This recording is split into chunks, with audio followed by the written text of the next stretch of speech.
wanted to touch base on something that I got asked quite a few questions about. I believe in my last little vlog I did on the landscaping here at the house, I mentioned that I had just received my 13A permanent residency here in the Philippines. And I had several people ask me how I went about getting that done. So I want to give you a little backstory here. Go back several years. Jen and I had been dating for a while, and back in 2019, I believe it was, I actually had started the process of filing for an SRRV visa. And those of you that know that visa know that there are several kinds of those, several categories, if you will. The one I was applying for was a veterans, someone who had served in the military. They have a special SRRV visa for that. And if you know anything about that visa, it does require you to put down a fairly substantial financial retainer, if you will. Purchased property like a condominium or money in a bank account that stays there as kind of a guarantee. I actually had done everything I needed to do to file for that. I had quite an extensive package, and it included a background check there in the U.S. through the Department of Public Safety. I had to do a health medical form, several requirements, if you will, plus a form that I got off the website. And if I'm not here to talk about SRRV visas because, as you'll see, I went a different route. But it is a very viable option for a lot of people. And there are good resources online for you to find out what it is that you need to do that. There are even companies that will help you with that process. JR Consulting, I believe, is, I've never used his services, but I did ask him a question one day, and he was very prompt in responding. So I believe they probably are a very reputable company that could assist you in doing these things. I just like to do things on my own. It's challenging to me to try to read through all the bureaucracy and figure it all out, I guess you could say. Now, I run some risks by doing that, I'm sure, as you'll see in my story that I'll tell you about here in a little bit. A government agency even tried to scam me, if you will. They may not look at it that way, but I do. But I like I said, I actually enjoyed the finding out the details. So let me get back to that. So I got everything together for the SRRV. I was coming to see Jen. I was a school administrator, and I was also in the Air Force Reserves. So I had some time off during the year, a week at spring break and a week at fall break, and a couple of weeks at Christmas, and then a couple of weeks in the summer. And 3 of those breaks I would come over to see Jim, and one of them I would go check on the house that I had in the Dominican. So that's kind of how year to year things went with our dating. When I got to the Philippines, I was prepared to go to the immigration office, file that SRRV paperwork, do what I had already purchased a condo at the time, so I had the money already spent to cover that retainer, if you will. When I got in touch with the BI while I was here, the lady checked it. I had already pre-sent everything, attached it to an email, sent it to them. They looked at it, determined that I had everything I needed. So when I came, I was going to file it. But the one thing I didn't bother to mention is that it takes about a month, maybe a little more even, for that process to actually happen. And you have to physically be in the country when it finishes. That was a problem because, as I mentioned, 2 weeks is the maximum amount of time I could be away from work. So I was not retired at that point. And I couldn't just hang out in the Philippines for a month and a half waiting for this process to happen. So that kind of went away.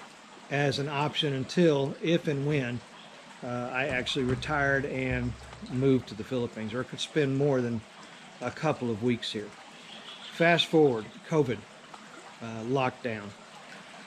Uh, couldn't see Jen, couldn't come into the Philippines. Went on for about a year, almost a year. In December of 2020, I had already retired. I was ready to go.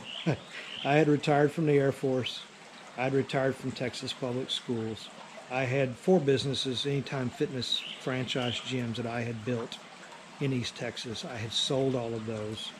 I had sold my home, sold my pickup truck, sold all my furniture, everything I had. I was ready to retire and move to the Philippines, but obviously wasn't able to do so. Towards the end of 2020, first part of 2021, some things started to change. And they were now going to allow spouses, because up to this point, spouses of Filipinas were not allowed into the country. But they were going to start allowing spouses in. And the process was to file for a 9A tourist visa through your local embassy or consulate, which I'm getting ahead of myself here. Basically, New Year's Eve 2019, I asked Jen to marry me on a Zoom call or online call, if you will. I was on the computer. I was visiting a buddy of mine, Luke, up in Jay, Oklahoma, and he was actually there when I proposed to her. I had my ring and everything, but it was all done over the video call, if you will. Jen accepted that proposal, and I then filed with the Houston consulate for that 9A visa. Once it was approved, and all I did was I contact the consulate, which was challenging at that time. Wasn't a lot of government offices doing a whole lot at that point. Very few of them actually working from their offices. I guess they were hiding at home, maybe, I don't know. But I did manage to get some information, found out what I needed, and I went ahead and filed and sent everything down to that consulate to get the 9A visa as a spouse of a Filipino. Once it was approved, oh, by the way, I skipped a step. I told you about the asking her to marry me. We then did an online wedding. That was the only way for us to get married, and so I found an online wedding company. The wedding itself was January the 8th, 2021, and I was in Texas, she was in the Philippines, and the wedding administrator was in England. Yeah, he was in England. Anyway, it was actually through the state of Utah, so legit, recognized wedding. And some of my family, mom and dad were there, some of my family were online, friends were online, her family and friends everybody was there together, and we did an online wedding. So that was January the 8th. That is when I then immediately filed with the Houston consulate for a 9A spousal visa. That visa was approved, and by the 14th of February, I was on a plane to the Philippines, and I arrived on the 16th of February. Had to do my big quarantine in the hotel. I had started researching other options for residency here in the Philippines. And of course, I started reading about 13A spousal visas. And I went ahead and I made some phone calls. And here's the thing I found, and I don't, some of you may not find this, but I did. And that is, depending on which office you call, which person you talk to, you may very well get completely different information, different requirements even. So I eventually just went to they had a little satellite office of the Bureau of Immigration in Bologna City. And I went probably 2 or 3 times, and I started getting different information just in that office. And finally, I just asked for it in writing. Could you please write down what are these requirements that I need? And they pulled out a sheet they already had. I'm not sure why I didn't get it at the beginning, but I didn't think to ask for it. So they gave that to me, and I started immediately getting those requirements together.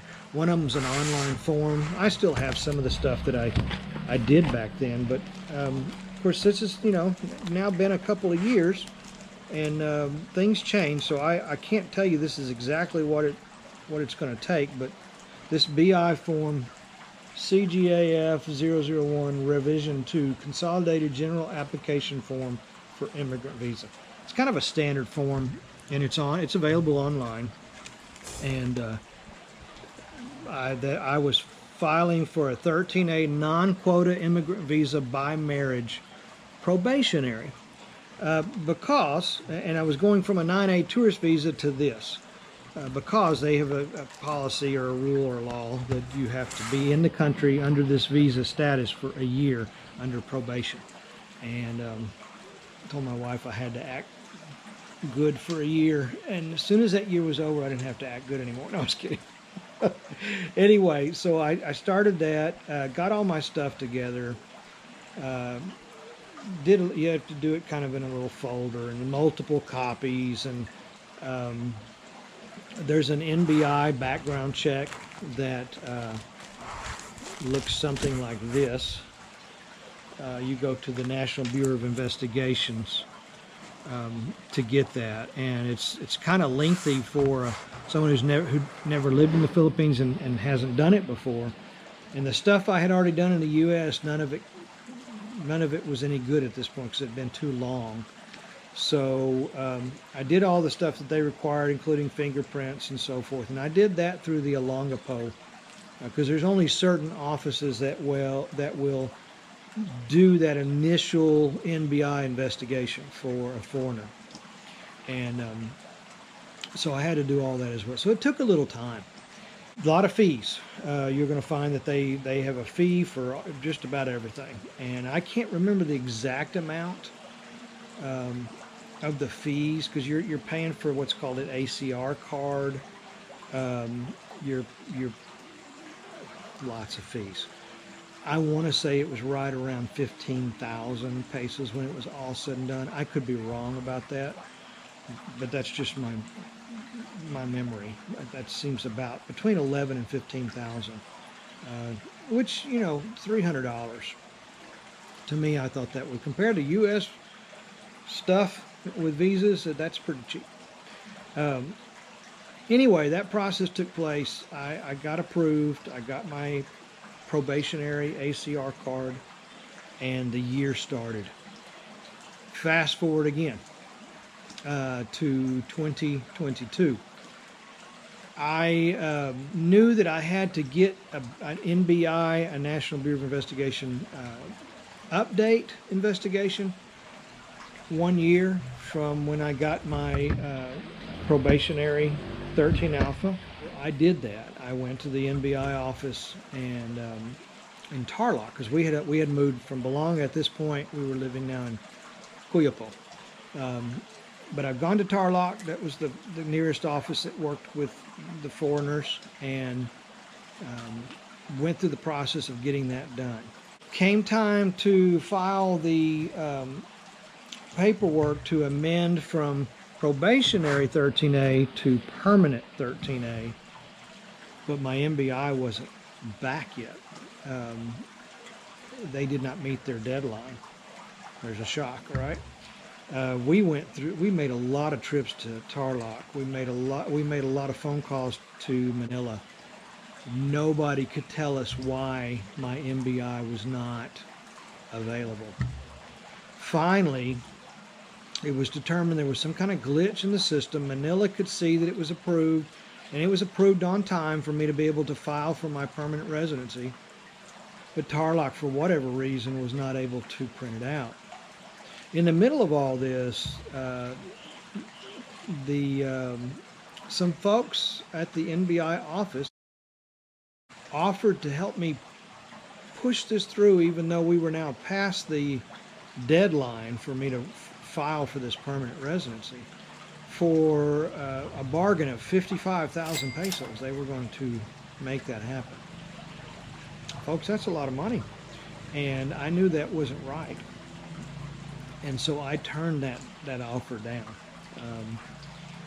Unfortunately, there's still, even though I think there's efforts from the government to try to combat corruption and as they call fixing, they call it fixing here.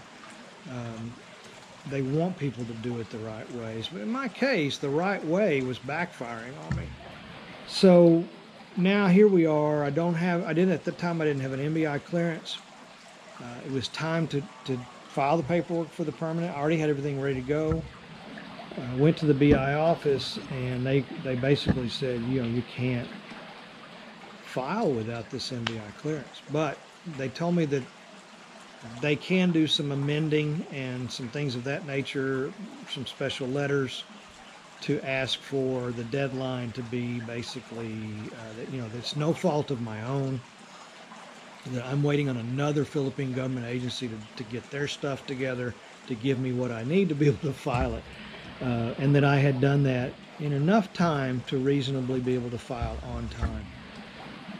So what went from and basically they were telling me, at this point you don't have a visa. If you leave the country, you can't get back in. And I mean, it was a nightmare scenario. I really was, and that I would have to go back through the whole process again of getting another year of probation, which I thought was just, ridiculous, and that there had to be a way. So I kind of insisted that, that they talk to whoever they needed to talk to. There had to be a way to do this. And sure enough, there was. And the MBI finally was printed. We were able to pick that up. We went immediately back to Palayan, to the BI office. Spent quite a bit of time there because there was lots of different letters that had to be done at an attorney's office. And of course, I had to pay for each of those. So, I guess the only penalty that I ended up paying, other than the stress of the thought of having to be deported or not being able to come back in if I left the country, so forth, was these attorneys' letters and notaries that I had to do. Each one of them was like 1,500 pesos. Because I knew there were also going to be fees for the new ACR card and the new permanent status. I knew all of that. I still have the receipts for all of that, and that came out to be, not including the attorney stuff, had to be cash. The attorney was actually located downstairs from the BI office. Very convenient. But all in all, I paid about, I think it's about 10 to 12,000 for the upgrade to the permanent status. So if you take that, that's going to be about 25,000 pesos for the whole process, the probationary and the permanent, which is $500.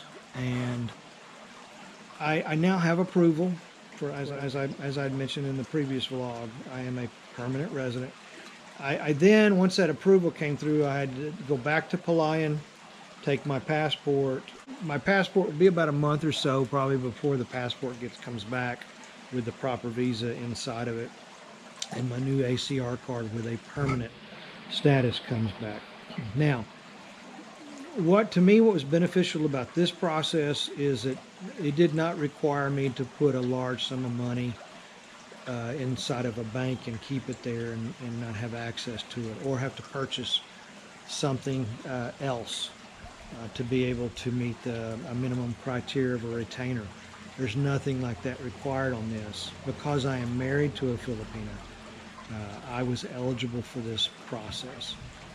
There is one thing in this 13A permanent visa that's not a part of the SRRV process, and that is anytime I leave the country, let's say I go back to Texas to visit or whatever, I have to pay a tax when I get to NAIA or get to the airport to fly out. And that tax is usually about 2,500 pesos, $50, to be able to, I don't know what it's for, never heard of something like that before, but all the Filipinos have to pay that as well. Any Filipino citizen or in this case, resident, has to pay that tax, the travel tax. Crazy. But to me, that's a lot cheaper than the SRRV route would have been to have to put a pretty large sum of money. These are the reasons I did it, guys. Everybody's got their own reason. It's great that they have options. So you pick what works best for you. The downside, I guess, if for some reason, Jen and I's marriage, well, God forbid, were not to work out, and I, wasn't married anymore, I'd lose that visa and have to go a different route. So hopefully that's not going to happen. We're going to hang in there, and I'm going to be able to keep my spousal visa. And she's looking at me like, anyway, that's the plan anyway. So that's what I did. I'm not, Jen mentioned you might want to, give a list of all the requirements. And I could have done that, guys, but the thing is, I truly believe, and because I've seen it, even looking at the websites, like the different embassies or consulate offices on their web pages, they're not up to date. And a lot of times they're different from one office. What was on the Houston consulate and what was on the LA, or I can't believe it was LA or San Francisco embassy, and the Chicago, totally different stuff, totally different requirements. So there doesn't seem to be any continuity between those places. So my suggestion to you is, if that's something you want to look at, and you're in the U.S., you can research it from there. You have to be in the country to be able to do the 13A. You have to be already married to do the 13A. To my knowledge, you have to be physically there. The 9A was a tourist visa. Remember, just to get me in, you don't even have to have that anymore.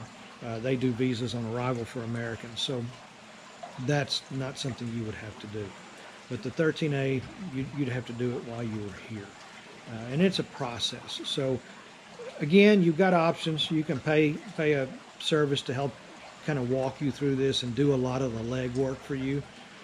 I don't mind doing that. I'm retired anyway, so I don't mind filling out forms and getting things together and trying to understand the details of what it is that they want. And you hit a snag every now and then, but I've also learned to be patient here. Whatever you do, don't ever let anybody try to tell you they can fix any issue you come across. That's usually tied to a very large sum of money, and it's not legitimate, and it can backfire at any time. So I encourage you, don't go that route. Do it the right way. Find out what the right process is. And if they tell you, oh, there's no way, well, that's one person's opinion. Get somebody else's and somebody else's and somebody else's. Call the main office if you got to. Do whatever you have to do to find out the truth. Because I have also found out that people will tell you whatever they want to tell you if the end goal is to benefit them somehow. So don't get caught up in that. Just do it right. So that's it. That's how I came to be a 13A permanent resident here in the Philippines. I hope that wasn't too confusing for you, and I hope in some way it was helpful. If you got any questions, as always, ask it in the comments. I will check this in about a week to see once Jen gets it uploaded and try to respond to folks the best I can, okay? Until then, y'all have a great day. The good. The bad. The Philippines.